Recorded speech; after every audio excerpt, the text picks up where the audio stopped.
अस्सलामुअलैकुम दोस्तों, उम्मीद है आप सब अस्सलामुअलैकुम दोस्तों, उम्मीद है आप सब खैर आफियत से होंगे। आज के इस वीडियो में हम सीखेंगे कि किस तरीके से हम एक्सेल के अंदर एक डायनामिक कैलेंडर इस्तेमाल कर सकते हैं और उसको हम बना सकते हैं। इस्तेमाल करना तो फिर हमारा काम है, लेकिन बनाना हम आपको सिखाएंगे कि किस तरीके से हम बना सकते हैं और इस्तेमाल आपने जिस तरीके से भी फिर करना है। तो आइए चलते हैं डेमो की तरफ। ये आप देख सकते हैं कि एक डायनामिक कैलेंडर मैंने बनाया हुआ है। ठीक है, यहाँ सितंबर का महीना है तो बेहतरीन डेमो तो यही लगता है मेरे को कि अगस्त का महीना सिलेक्ट कर लेते हैं। तो यहाँ देखते हैं कि पहली तारीख जो है वो मंगल के दिन आ रही है और 31 तारीख का महीना है, 31 दिनों का। और 31 तारीख उफ जुमेरात के दिन आ रहे हैं। आइए देखते हैं यहाँ पे। यहाँ भी आप देख सकते हैं कि पहली तारीख मंगल को और 31 तारीख जुमेरात को। ठीक है, अब अगर अगला महीना हम सेलेक्ट कर ले तो इसमें कुछ तब्दीली होती है या नहीं है? बिल्कुल तब्दीली होगी, क्यों नहीं होगी भाई, ये देख सकते हैं आप। ठीक है, तो चले चलते हैं वीडियो की तरफ। वीडियो की तरफ जाने से पहले अब अगर तुम लोग नए हो तो सब्सक्राइब करो, वो जो लाल वाला बटन है उसके साथ स्कैम करो या फिर महफिल जमाओ, मुझे नहीं पता, बस क्लिक हो जाना चाहिए। अब मैं भी चाह रहा हूँ, मुझे पार्क में स्टंट्स मारने जाना है। बाय। तो हाँ दोस्तों, यहाँ मैंने पहले से ही हफ्तों के नाम लिख लिए हैं, मंथ ईयर लिख लिया है। ये सितंबर वगैरह मंथ जो है ये मैंने डेटा वैलिडेशन का इस्तेमाल किया है वहीं से। ठीक है, मैं सिलेक्शन करूँगा। और ईयर के लिए भी मैंने डेटा वैलिडेशन का इस्तेमाल किया है।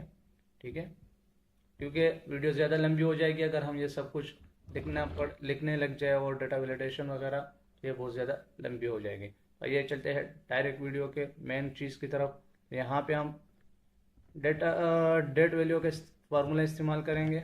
वैल्यू हमने ले लिया, डेट वैल्यू 1। ठीक है, एंड महीने का रेफरेंस देंगे इसको, फिर ईयर का रेफरेंस देंगे और एंटर दबा देंगे। अगर यहाँ पे आपके पास जो है एंटर दबाने के बाद डेट फॉर्मेट में वैल्यू नहीं आए तो आप क्या करें, यहाँ पे नंबर के फॉर्मेटिंग से जाकर, ठीक है, डेट वैल्यू फॉर्मेट सेलेक्ट कर सकते हैं। जिस तरह के अगर इस तरह की वैल्यू आ जाए एंटर दबाने के बाद तो यहाँ पर आकर आप डेट के फॉर्मेट सेलेक्ट कर लें। अब यहाँ पे जो है हमने 6 रो में बनाना है। ठीक है, 6 रो हो गए, 6 रो 7 कॉलम, क्योंकि हमारे पास 7 दिन है हफ्ते में। तो यहाँ पे हम फार्मूला अप्लाई करेंगे सीक्वेंस का। रो हमारे पास 6 है, इन्वर्टेड कॉमा, कॉलम 7 है।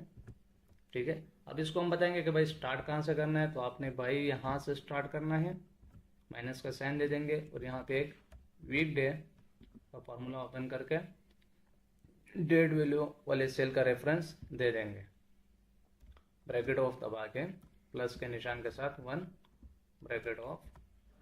ठीक है, एंटर दबा दे।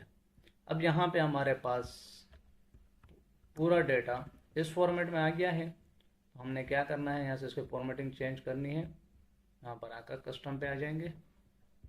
कस्टम पे आने के बाद हमें जनरल को मिटाकर सिर्फ डी लिख लेंगे और ओके दबा देंगे। इसकी शॉर्टकट की भी है, लेकिन मैं शॉर्टकट का इस्तेमाल नहीं करना चाहता हूँ।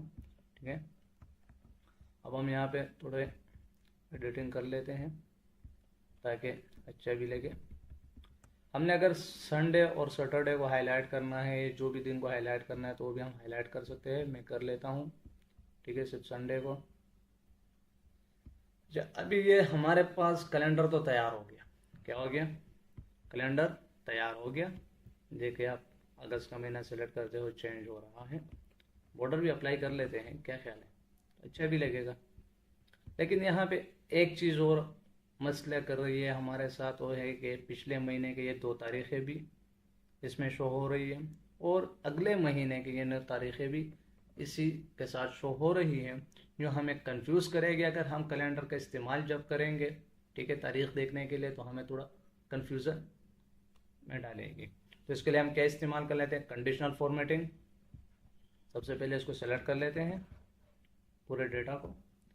कंडीशनल फॉर्मेटिंग पे आकर न्यू रूल्स पे आते हैं। ठीक है, सेल फॉर्मेट करने के लिए हम फार्मूला इस्तेमाल करेंगे। Use a formula to determine which cell to format. इस पर सेलेक्ट करके यहाँ पे हम फार्मूला टाइप करते हैं, EO मंथ, ब्रैकेट ओपन। अब हमने करना है क्या है, ब्रैकेट ओपन के बाद इसको सबसे पहले रेफरेंस हमने देना है इस सेल का। अब देखें यहाँ पे अगर हम डायरेक्ट इस सेल का रेफरेंस नहीं देते हैं क्योंकि मसला करेगा फिर, लेकिन चलो दिखाई देते हैं आपको। मैं डायरेक्ट इस सेल का रेफरेंस दे रहा हूँ, इन्वर्टेड कॉमा 0 ब्रैकेट ऑफ, फिर EO मंथ ब्रैकेट ओपन। अभी हम इसको रेफरेंस दे देते हैं इस सेल का। इसको तो डायरेक्ट ही दे दो, कोई मसला नहीं करेगा, 0 ब्रैकेट ऑफ। यहाँ से ले हम फॉर्मेटिंग अपने लिए सेलेक्ट कर लेते हैं। मैं ये कलर सेलेक्ट कर लेता हूँ, अब आपकी मर्जी, आप जो भी कलर सेलेक्ट कर लो। Okay okay.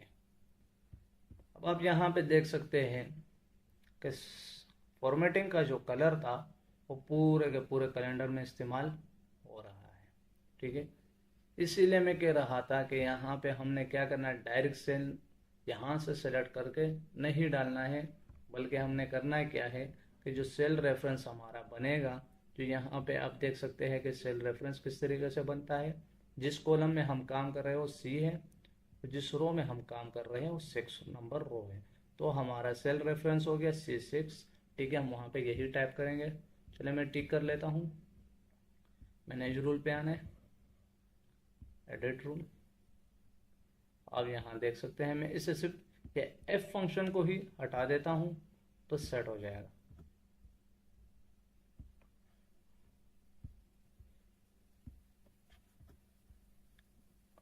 से ओके दबा देता हूँ, अप्लाई ओके।